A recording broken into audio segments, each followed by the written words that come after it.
左手勾斧，右手打头这样的左右摆拳。地面高手作战时，他的降服技能也是非常有威胁性的。UFC 317，托普利亚和奥利维拉的比赛也是确定了。这期的视频我们来看一下双方的技术特点以及身体数据，然后来说一下我个人的看法。首先呢，身高臂展肯定是奥利维拉比较占优势。奥利维拉的臂展要比托普长8公分，然后托普是拳击战将，奥利维拉是泰式战将。从数据上来看，奥利维拉是占据优势的在战力上，但是从过往的比赛风格来看呢，奥利维拉其实从战力上我们看是讨不到太大便宜的。托普利亚目前为止在 UFC 是8连胜，然后其中有5场胜利都是通过 KO 的方式结束比赛的，所以很多人认为他的 KO 能力很强，可以1到2回合就 KO 掉奥利维拉。但我认为并不是如此，因为他的 KO 方式几乎只有一种。回看过去的比赛，针对这样的进攻方式，奥利维拉的团队必然会做出战术调整。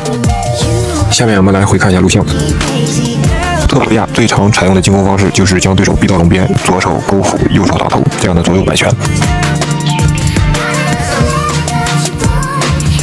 而过往被他 KO 的选手几乎都没有对此做出有效的防守，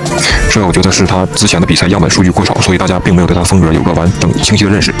但是整体来说，我觉得利用几种偏头或是弯腰、摇闪或者是抱摔这样的方式，其实是可以有效的针对他这种进攻方式进行一个规避和防守。而且托普有个习惯，就是他每次抡这种摆拳的时候，他的重心全部压在前脚，可能是为了增加拳的威力，所以当他出拳的时候平衡非常差，这也大大的增加了对手抱摔的成功率。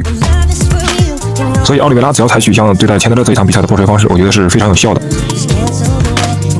之后呢，再衔接奥利维拉的地面控制以及柔术转换、拿背等降服技，我并不认为托普利亚有能力逃脱。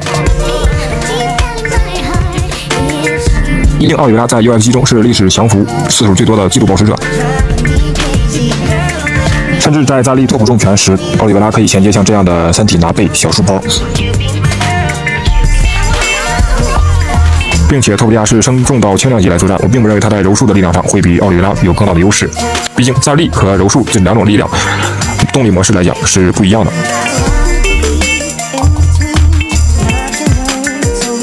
可以看到，奥利维拉在对阵马哈这样的地面高手作战时，他的降服技能也是非常有威胁性的。而过往的比赛中，托普利亚在记录地面时，更多是进行一个砸拳。奥利维拉对待这种砸拳是非常有经验的，他的三角锁以及他的地面的防守都是非常严密的，所以在地面，我认为托普利亚没有任何的胜算。那么我们再来看一下站立方面。过往的比赛中，我们可以看到，对于身高臂展腿长有优势的选手，多使用这种中段的膝击以及中扫、高扫，对托普利亚造成的杀伤是很有效的。所以我认为奥利维拉只要采取相同的方式，再增加一些低扫以及踹膝盖这样的动作，那么对于托普利亚站立上来说也是非常有威胁的，并且托普利亚的站架也重心比较低，更加容易被踹膝盖。骨头大魔王曾经说过，对于高个子选手打矮个子选手，这招踹膝盖尤其的好用。然后我们再来看一下托普利亚的地面控制，他的地面控制其实过往的比赛来看非常的差，他没有有效的一个压制和控制，他更多的是采取一种砸拳的方式。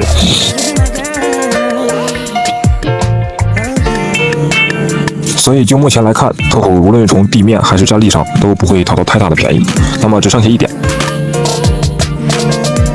就是大家所说奥利维拉站立防守的漏洞比较容易被 KO。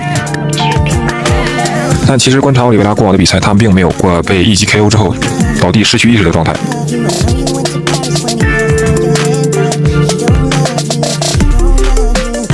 大多数时候都是被重拳打到后，他主动倒地，所以我并不认为他会被托普利亚一击 KO 到失去意识。那么如果不能一击 KO 到失去意识，我觉得托普利亚大概率上还是不敢进地面的。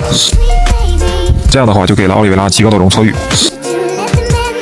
所以综合来看，奥利维拉这场比赛只要战术部署得当，那么他的胜率我觉得大概能到6-7成。